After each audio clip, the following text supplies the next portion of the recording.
Ladies and gentlemen, let me start with this. You don't get what you want in life, you get what you push for. You don't get what you dream about, you get what you work for. You don't get what you wish for, you get what you make happen. Now, here's the real question. How badly do you want it? Because wanting it is not enough. Thinking about it is not enough. Talking about it is not enough. At some point, you've got to push yourself past the excuses, past the fear, past the comfort zone, and decide, today is the day I make it happen. See, the problem with most people is they stop at wanting. They stop at desiring. They stop at talking. But wanting without pushing is just fantasy. And fantasy doesn't pay the bills. Fantasy doesn't change your legacy. Fantasy doesn't create freedom. Action does. Effort does. Discipline does.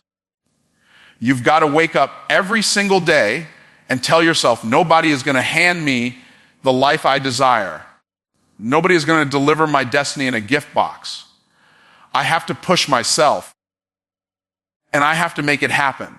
Pressure is one of life's greatest paradoxes. Most people run from it, dread it, and resist it, not realizing that pressure is the very gateway to the life they say they desire.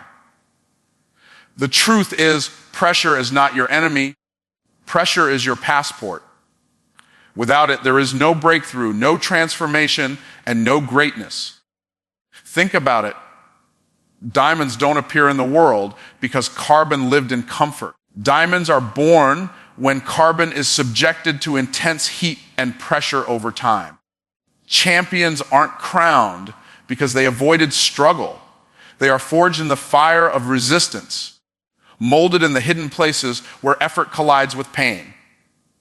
Yet, here's the hook. The very thing most people avoid is the very thing that holds the key to their destiny. Pressure is the test of desire. Anybody can say they want success when the weather is clear, the path is smooth, and the doors are wide open. But how do you respond when the storm comes, when the weight feels unbearable, when you want to quit? That's where pressure reveals whether your dream is real or just lip service. You see, pressure has a way of asking you, how much do you truly want it? It pushes you past casual interest and forces you into full commitment. And here's the beauty of it. Every time you refuse to break under pressure, you gain strength, resilience, and credibility with yourself. You stop doubting your capacity because you've proven to yourself that you can withstand more than you imagine. Most people think pressure is designed to crush them, but it's really designed to call something greater out of them. When a seed is planted in the soil, the pressure of the earth above it forces it to grow roots. Without the weight of the soil pressing down, that seed would never sprout into a tree.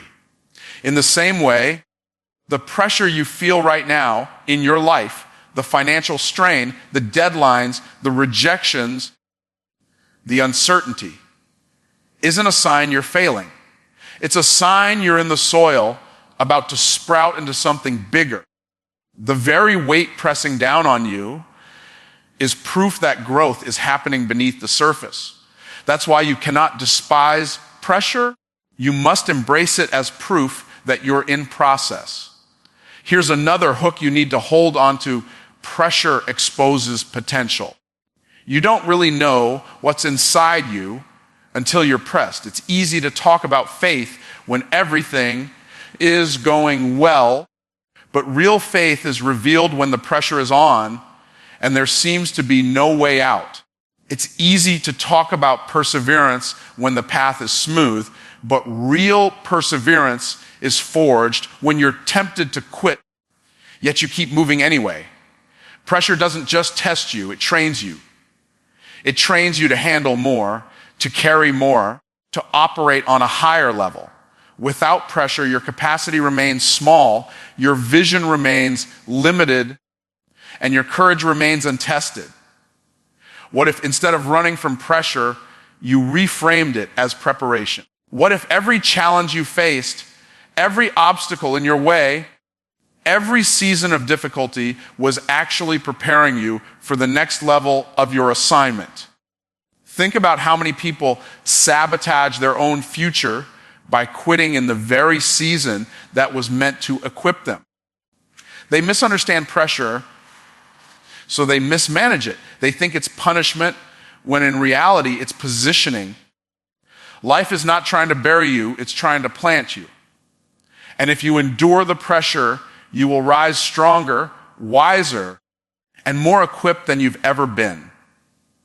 Let me ask you this: where in your life are you resisting pressure instead of embracing it? Are you praying for easier times instead of asking for stronger shoulders? Are you wishing for lighter burdens instead of stepping into greater strength? The difference between those who merely dream and those who actually achieve is not talent, not luck, not even intelligence. It's their relationship with pressure. Winners welcome it, losers avoid it. And here's the ultimate truth: the greater the pressure you're willing to handle, the greater the promise you will be able to experience. So the next time you feel like life is pressing you, don't shrink back. Don't run. Don't complain. Smile at the pressure and remind yourself, this is my passport, because every ounce of pressure is producing something in you that comfort never could. Every weight you carry today is building the wings you'll fly with tomorrow. Pressure is not here to stop you, it's here to send you. Intentions sound good, they look good, and they even feel good in the moment you declare them. But let's be clear, intentions don't change lives, actions do. You can intend to get fit, intend to build wealth, intend to fix your relationships, or intend to start that business. You can write down goals, make vision boards, and talk about your dreams to anyone who will listen. But at the end of the day, you don't get rewarded for what you meant to do. You get rewarded for what you actually did. The world does not pay for good intentions, it pays for results. And here's the hook: results only come from execution, never from excuses. You see, there's a massive gap between intention and action, and most people spend their whole lives standing in that gap, never crossing over. They talk about what they're going to do someday. They plan, they prepare, they wait for the stars to align, and then they wonder why nothing changes. The truth is, someday is a myth. It never shows up. The only day that matters is today. Intention says, I want to. Action says, I will. Intention whispers, maybe tomorrow. Action shouts, I'm starting now. That's the difference between people who dream and people who build. Here's another hook for you. Clarity without commitment is useless. You can have the clearest vision of where you want to go, but if you don't move your feet, that vision becomes a mirage, something you see but can never touch. Execution is the bridge between what you imagine and what you experience. Without it, you'll spend your life frustrated, knowing what's possible but never tasting it. And frustration doesn't come from having no vision. It comes from having vision with no action. Think about this. How many people have told you they were about to do something big, about to launch, about to change, about to start? But if you check back months or even years later, they're still about to. The cemetery is filled with good intentions that never made it to execution. Businesses that were never started, books that were never written, ideas that were never launched, dreams that were never pursued, all buried in silence because intention never turned into action. Don't let your future be one of those stories. Here's the part most people miss: action doesn't have to be perfect. It just has to be consistent. Too many people wait for the perfect conditions to take the first step. They tell themselves, Once I have more time, once I have more money, once I have more support, once I feel more confident, then I'll do it. But here's the truth. Perfection is procrastination in disguise. You don't wait until everything is lined up to act. You act, and then you adjust as you go. Momentum doesn't come from waiting. It comes from moving. Even small actions, when taken consistently, create massive results over time. And let me tell you this, action builds belief. Every time you act, you prove to yourself that you're capable. Every time you move, you silence the inner voice that says you can't. Belief doesn't always come before action. Sometimes belief is born because of action. People say, I'll move once I feel confident, but confidence isn't the prerequisite. It's the byproduct. You gain confidence by doing the thing, by showing up, by putting in the reps, by pushing through the discomfort until action becomes natural. So let me ask you, what's that one thing you've been intending to do but haven't acted on? What's that dream that's been sitting in your notebook? That plan that's been gathering dust? That vision you keep talking about but never moving on? You already know what it is. And the truth is, the longer you wait, the heavier the weight of an action becomes. Regret is always heavier than risk. The pain of discipline is always lighter than the pain of disappointment. Your life is a reflection of your actions, not your intentions. The difference between where you are and where you want to be is not desire, it's discipline. Not planning, but practice. Not talking, but doing. Every time you choose action, you close the gap between your current reality and your potential. Every time you delay, you widen it. Winners don't just decide, they deliver. They don't just wish, they work. They don't just intend, they implement. Comfort is seductive. It whispers to you, telling you that you've earned the right to rest, that you should take it easy, that you don't need to stretch anymore. And for a moment, comfort feels good. It feels safe. It feels familiar. But here's the problem. Comfort is the enemy of growth. Nothing extraordinary has ever come from a comfortable place.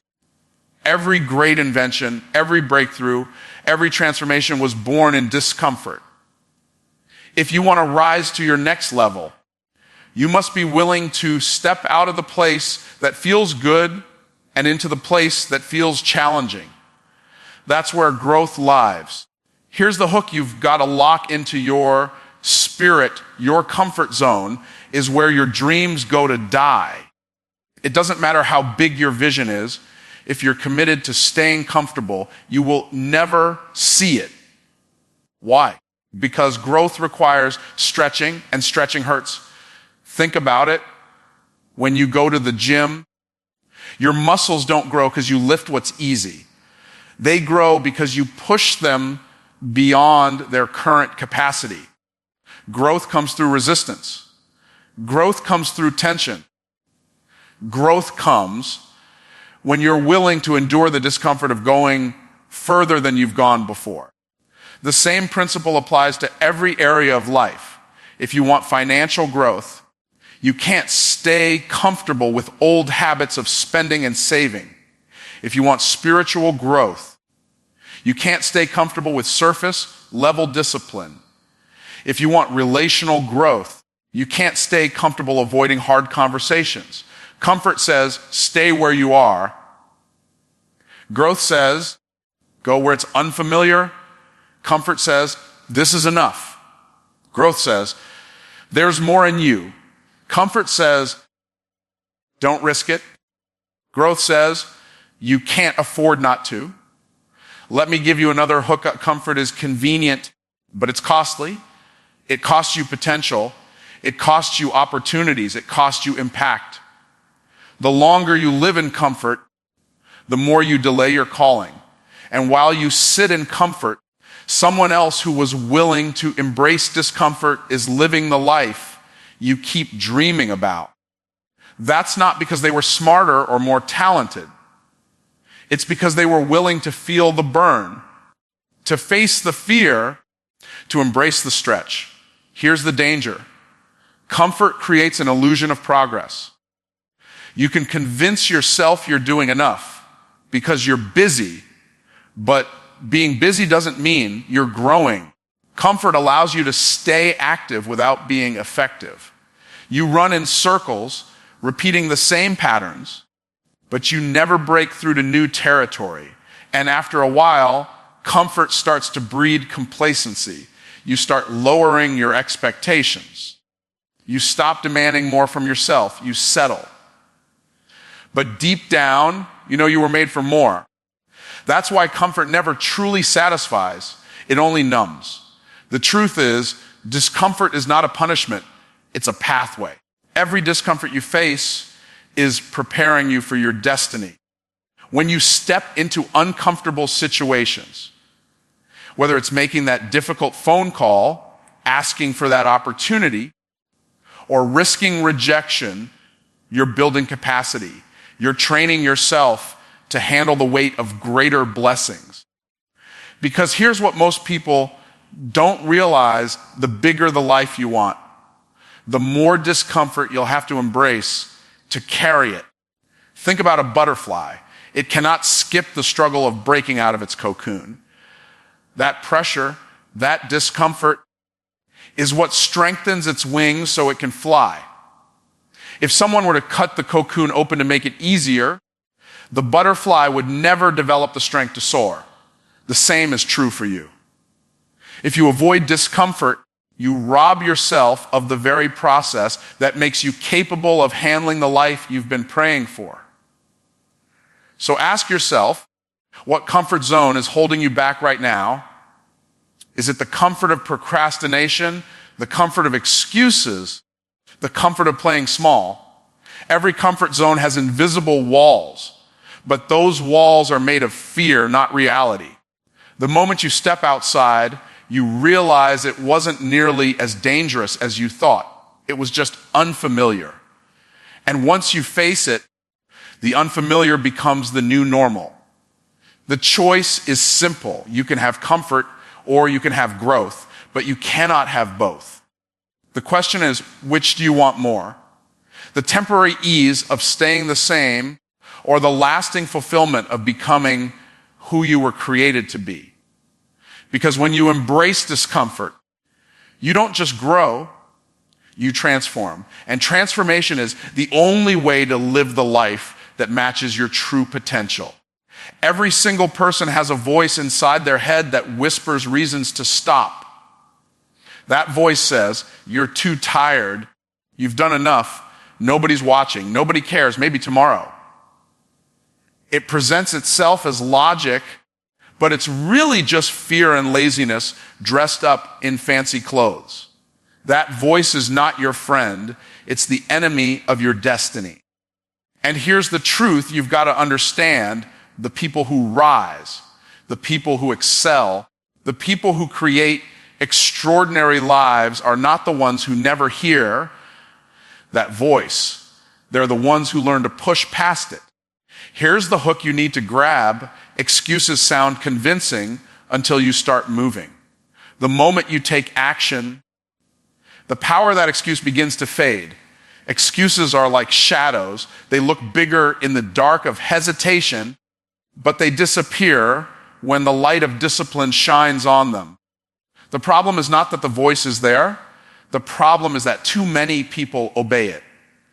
They hear, I can't, and they accept it as truth. They hear, not now, and they treat it as wisdom. But those words are not truth, and they are not wisdom. They are lies designed to keep you stuck where you are. Think about it. If you always stop when you feel tired, you'll never know what strength lives beyond your fatigue. If you always quit when it gets hard, you'll never know what breakthrough lies on the other side of struggle. Growth demands that you press past the barrier of excuses, because that's where the real power begins. Every time you push past that voice, you build resilience.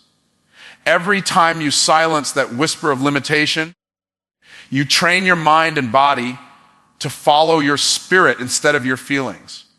Let me give you another hook. Feelings are fickle, but discipline is dependable.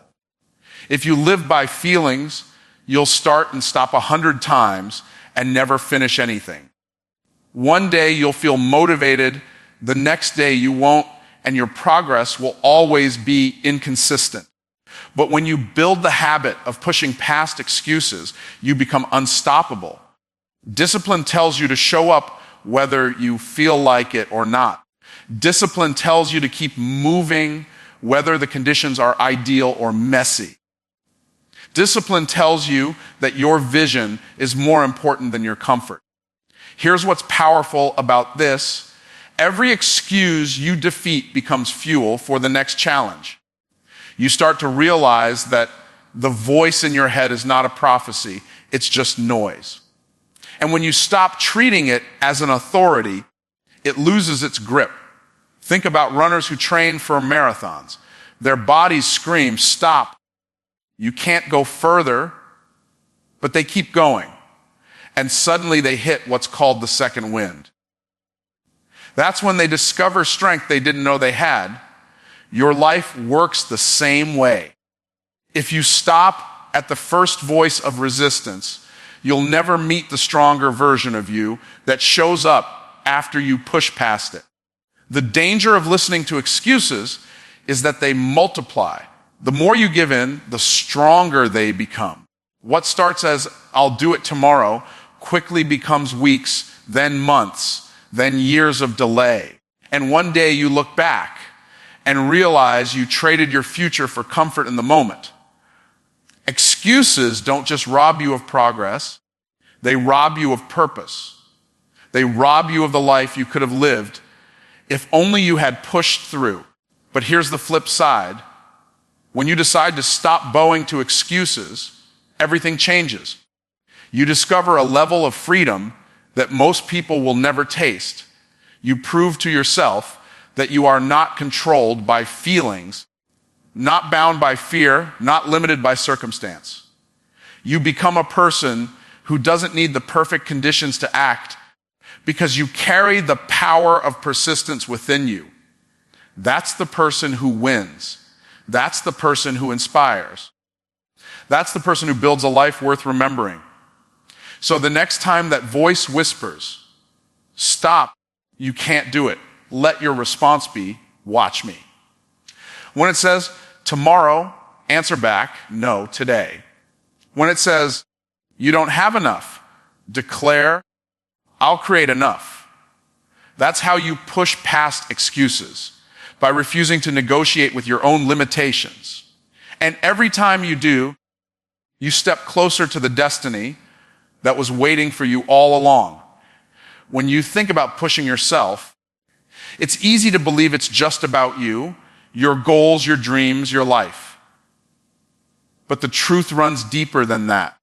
Your push is never just about you, it's about every single person who is connected to you.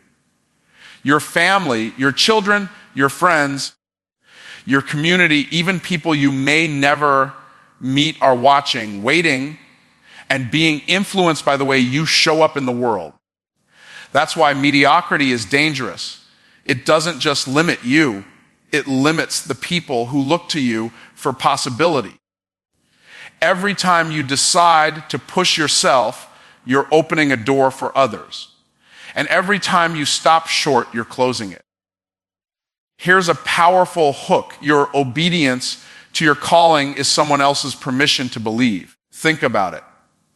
When you see someone break barriers, something inside you says, if they can, maybe I can too. Their courage sparks your courage. Their persistence strengthens your resolve. Their victory gives you proof that it's possible. That's exactly what happens when you push yourself. You become the evidence someone else needed to see. You might think nobody is watching, but somebody always is.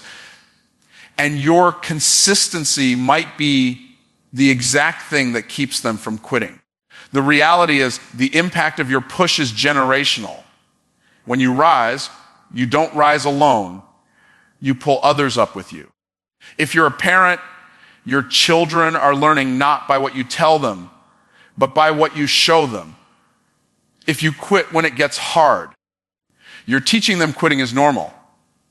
But if you press through the pain, if you push when it's uncomfortable, you're planting seeds of perseverance inside them. Long after your journey is over, the fruit of your persistence will keep feeding their lives. That's why settling for less is not just a personal decision, it's a generational one. Let me give you another hook. Every time you play small, you teach others to shrink. Every time you push big, you give them permission to expand. Your life is like a mirror for those around you, reflecting back to them what's possible. That means when you refuse to push, you're not just robbing yourself. You're robbing everyone who needed your example. But when you choose to keep going, even when it's hard, you ignite a ripple effect of courage that spreads far beyond you. Sometimes we underestimate how much weight our example carries. People may never tell you they're watching, but they are. A coworker sees your discipline and decides to try harder. A friend sees your persistence and decides not to quit. A stranger watches your story unfold online and finds the strength to believe again. You never know whose life is being changed because you chose to push when it would have been easier to stop. That's why giving up is never just about you. It's about all the silent witnesses waiting for you to prove it's possible. Think about this. What would the world look like if the people you admire most had given up? If leaders, innovators, teachers, or even your own parents had decided the pressure was too much? The ripple effect of their persistence is why you are where you are today. Now it's your turn to carry that baton. Somebody's future is tied to your decision to keep pushing. Somebody's breakthrough is connected to your determination to not quit. And here's the beauty of it. The push that feels personal now will one day be someone else's inspiration story. One day, someone will tell their children. I kept going because I saw them keep going. One day, someone will reach their dream because you showed them it could be done. Your push is the spark for someone else's fire, the blueprint for someone else's breakthrough, the light for someone else's darkness. So the next time you're tempted to stop, remind yourself that quitting is never neutral. It ripples. But so does perseverance. When you rise, you lift others. When you grow, you expand others. When you win, you give them permission to win. Your push is bigger than you. It's about the legacy you leave, the lives you touch, and the generations you impact without even knowing it. That's why you can't stop here. That's why you must keep pressing forward. Because the world doesn't just need you to succeed. It needs you to show them that success is possible. Destiny has a way of testing people. It doesn't roll out the red carpet. It doesn't hand you blessings without effort. And it doesn't respond to half-hearted attempts. Destiny rewards the relentless. The ones who keep showing up after everyone else has quit. The ones who keep swinging even when their arms are tired. The ones who refuse to let rejection, disappointment, or delay define the end of their story. Talent might open a door, luck might give you a head start, but only relentlessness guarantees you'll make it to the finish line. That's why history doesn't remember the almost finished or the almost tried. It remembers the relentless who refused to stop until it happened. Here's a hook to engrave in your spirit: relentlessness beats resistance every single time. Resistance will try to block you, slow you down, and convince you that you're not built for this. But relentlessness is a hammer that keeps striking until the wall breaks. Most people stop after a few hits. They say, it's not working, maybe it's not for me. But relentless people keep swinging. They know the wall has to break eventually if they don't stop. Life bends to the will of the relentless because persistence creates pressure and pressure creates results. The truth is, the road to destiny is paved with obstacles. You will face failures. You will hear no. You will encounter setbacks that make you question if it's even worth it. But the relentless see those moments differently. They don't see failure as final. They see it as feedback. They don't treat no as rejection. They treat it as redirection. They don't see setbacks as the end. They see them as setups for something greater. That perspective is what allows them to keep moving when others turn back. Think about water carving its way through stone. It doesn't happen in a single strike. It happens drop by drop, persistence over time, wearing away something that once seemed unmovable. That's the power of relentlessness. It doesn't always look glamorous. Sometimes it looks boring. Sometimes it looks repetitive. But over time, relentlessness reshapes what looked impossible. The mountain doesn't move because you wished it away. It moves because you kept pushing day after day without giving up. Here's another hook. Relentlessness is the equalizer. You don't have to be the smartest, the fastest, or the most talented. If you refuse to quit, you will eventually outlast everyone who had more advantages, but less commitment. Life may favor the gifted for a moment, but it always favors the relentless in the long run. Because talent without persistence fizzles out, and luck without discipline disappears. But relentlessness never stops producing. The danger most people fall into is that they confuse delay with denial. Just because it's taking longer than you expected doesn't mean it's not going to happen. Destiny often requires a waiting period, and in that waiting period, the question is never, do you still want it? The question is, will you still fight for it? Many people quit too soon, not realizing that the breakthrough was just one push away. They let temporary frustration rob them of permanent fulfillment. But relentless people don't let go. They keep pressing, knowing that destiny always rewards those who refuse to walk away. And understand this relentlessness isn't just about grinding harder. It's about aligning deeper. When your actions align with your purpose, your push carries more power. That's why the relentless don't just chase success, they pursue destiny. Success is about achievement, but destiny is about assignment. And when you're committed to your assignment, there is no obstacle big enough to stop you, no setback heavy enough to break you, no delay long enough to make you give up. So the real question is this: how relentless are you willing to be? Are you willing to keep showing up when the applause stops? Are you willing to keep fighting when the odds look impossible? Are you willing to keep believing when the evidence says otherwise? Because that's the test. And when you pass it, destiny can't help but open doors. It has to yield to the one who won't quit. That's why you can't stop now. That's why you must keep pressing, keep moving, keep believing. Destiny is waiting, not for the talented, not for the lucky, but for the relentless. So let me close with this. Your destiny is not in someone else's hands. It's in your hands. And more importantly, it's in your push. You don't have to be the fastest. You don't have to be the smartest. You don't even have to be the strongest. But if you refuse to quit, if you refuse to sit still, if you refuse to let comfort trap you, then nothing and no one can stop you.